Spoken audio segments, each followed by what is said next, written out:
Magandang araw po, si Dr. Willie Ong ulit to. Magbibigay po ako ng tips tungkol sa cramps, leg cramps or pulikat. Alam ko marami sa inyo pinupulikat, diba minsan na natutulog tayo sa gabi, tapos biglang sasakit yung paa natin, titigas yung muscle natin sa paso. Napakasakit ng pulikat, lalo na dito sa binti at sa hamstring natin. May tao talagang laging pinupulikat at magbibigay ako ng mga tips kung bakit kayo pinupulikat, paano nyo maiiwasan to. Papakita natin muna yung mga dahilan bakit kayo pinupulikat, ha? Meron akong hinandang picture dito. Yan. Ito po, yan. Causes of leg cramps. Bakit pa nagkaka-leg cramps? Diba? Sakit to, katulad nito. Tumigas yung muscle, diba? Ang tigas-tigas. Ibig sabihin, nanigas yung muscle, hindi mo na sobra sakit po to, lalo na minsan madaling araw. Ang mga dahilan ay ito. Number 1, pwede pong dehydrated. Baka kulang lang kayo sa pag-inom ng tubig. Kaya maraming hindi po alam nito, kaya inom lang kayo ng maraming tubig buong araw bago matulog para hindi kayo pupulikatin. Second, pwedeng mababa kayo sa electrolytes. Kulang sa potassium, sodium, pwede rin kulang sa magnesium o calcium. Diba? So, tuturo ko sa inyo mamaya yung mga pagkaing pampataas ng potassium, tukal ng mga parang saging, may tulong yan sa iyo. Yung iba, mababa yung carbohydrate level. At isa pa po, minsan yung muscle matigas, very tense, very stiff yung muscle. Palagay natin, matigas yung muscle nyo, baka kakalakad, hindi nyo nai-stretch, yan, pupulikatin din. Pwede rin sobrang exercise. Kung sobra kayo nag-exercise, nag-basketball kayo ng 1 oras o nag-jogging kayo ng 1 oras, pwede rin pupulikatin. Para naubos yung electrolytes, potassium, sodium, naubos din ng tubig sa katawan mo. Pag kulang sa vitamins, pwede rin pinupulikat. At merong iba po, poor blood circulation. Ibig sabihin, may sakit yung pasyente, baka diabetic, may sakit sa puso, kaya nanggiging ganyan din. Pwede rin pupulikatin. So, ang tips natin, so hinahinay sa exercise, dapat maayos yung suot nyo, habang nag-exercise kayo, dapat po naka-rubber shoes. Pag rubber shoes kasi, mas maganda, mas hindi sasakit yung paa ninyo, mas hindi pupulikatin. Tapos, bago kayo mag-exercise, kailangan mag-i-stretch. May picture ako dito na nag-i-stretch. Yan, kailangan mag-i-stretch kayo. Habang pinupulikat, pwede nyo rin gawin itong stretch. Papakita ko itong stretch, ha. Ito. Ganito ang tamang pag-stretch dito. Yan, ganito po pag-stretch, oh. Tatayo, harap sa dingding, isang paa, nakaharap, tapos yung isa nakatalikod. Nakita nyo po yung pula, ito yung paang pinupulikat. Ito lalagay mo sa likod. So, pag pinupulikat, dahan-dahan lang, ha. Dahan-dahan lang. Kung hindi nyo kaya ganitong ka-stretch, pwede i-diretso konti yung paa, less stretch. Kasi ito medyo stretch na yan. Dahan-dahan lang, huwag pipilayin. Basta meron kayong konting pakiramdam ng stretch, pwede na. Ha? Tapos pwede rin natin pamasahe. Kung meron nagmamasahe, ha? Papamasahe na. Sige.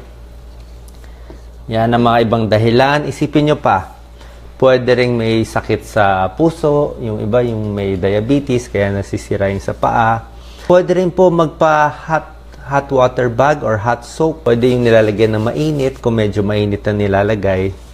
May tulong din, papainitan natin. Tapos, ang tip ng isang trainer to sa US, dapat daw maglalakad-lakad, walk around. Pag nakita na pinupulikat na, pwedeng lakad-lakad na para gagana na yung muscle natin, ha?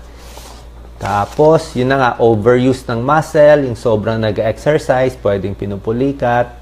Muscle strain, na pilay, pwede rin yan. Isa pa, matagal nakaupo. Tagal mo nakaupo.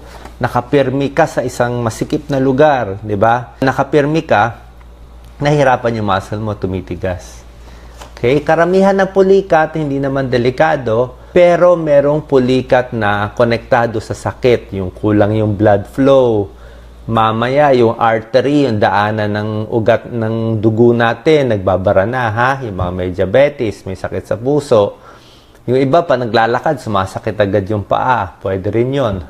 At meron ding nerve compression na pulikat, yung matagal nakaupo, tapos naipit mo yung nerve mo, pagtayo mo, manhid na yung paa mo, yan pwede rin na namumulikat. Ito pa pala, kung kayo po ay umiinom ng gamot na pampaihi, minsan binibigyan natin pampaihi yung mga may sakit sa puso, may heart failure, yung mga diuretics, dahil binibigyan namin kayo ng pampaihi, bumabagsak yung potassium, calcium, magnesium. Pag bumagsak yan, pupulikatin. So, yan din.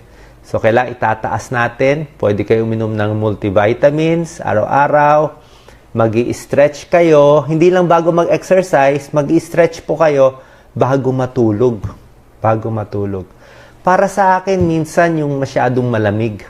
Kung masyadong malamig sa gabi, malamig ang panahon, pinupulikat din eh. Kaya pwede kayong mag-pajama, mag-medyas, medyo warm, o magkumot kayo maigi para hindi pupulikatin. Tapos apply heating pad, hot bath, may tulong din. Yan, papakita ko sa inyo ang aking mga tips. Hydration. Dati hindi ko alam to na dehydrated pala. So, ngayon, alam ko na. Inaaral ko rin to. Yan, hydration na. Tubig. Kahit anong tubig, pwede. Picture lang to na nakuha ko sa Google, sa internet. Tubig, ha? Hydrate. 8 to 10 glasses a day. Pero hindi lang sa umaga, pati sa gabi. Bago matulog, iinom tayo ng isang baso. Ayaw natin na madilaw masyado, ma-orange yung ihi natin sa umaga. Pag na-dehydrate tayo, pupulikatin. Next. Potassium, yung mga electrolytes. Kumain ng mataas sa potassium, sobrang basketball, sobrang exercise, sobrang init, sobrang pawis, nababawasan na potassium. Isa pa pala, nakalimutan ko sabihin, yung mga nagtatae, nagsusuka, babagsak ang potassium, electrolytes, pupulikatin, at pwedeng magloko ang tibok ng puso, may namamatay dyan. So, nagsusuka, nagtatae, pwedeng cause yan. So, potassium, ito, gulay, patatas, potatoes. Mas gusto ko yung baked potato. Pwede rin ng french fries, pero mamantika ang french fries magbabara lang yung ugat natin sa puso. Basta patatas, avocado, mataas sa potassium, at syempre, favorite natin, saging. Saging, 1 to 2 saging a day. At magba-vitamin tayo. Pag nag-vitamin kayo, any multivitamin. Hindi na kailangan ng kung ano pang supplement, any multivitamin. Tapos, electrolytes. Pwede itong mga sports drink kung meron kayong budget. May kamahalan lang. Sports drink to, hindi to energy drink. Sports drink, yung mga nag-exercise. Kung wala nito, buko na lang. Buko. Maganda ang buko, So, napakahalaga ng electrolytes natin sa katawan. Isa pa pala, nakalimutan ko, yung pag-inom ng mga pampapayat. Kung uminom kayo ng mga herbal tea, slimming tea, ewan ko anong bansa yan, yung mga tea, yung mga pag-ininom nyo, bigla kayong magtatae, dudumi, nakakabagsak ng electrolytes yun. Babagsak ang potassium, hindi lang pulikat, merong namamatay. Merong namamatay sa mga pag sobrang nagtae. Kasi pinipilit mo ilabas yung tubig ng katawan, babagsak yung potassium, sodium. Yan yung nagpapatibok ng puso, ang potassium. So pag niloko mo, bumagsak yan, manghihina, hihinto ang tibok ng puso. Dapat ang potassium natin, laging tama lang ang levels.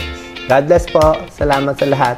Ingat sa pulikat, Kung pabalik-balik, papatingin tayo sa doktor, baka meron na palang ibang sakit at hindi na basta-bastang pulikat lang. God bless po.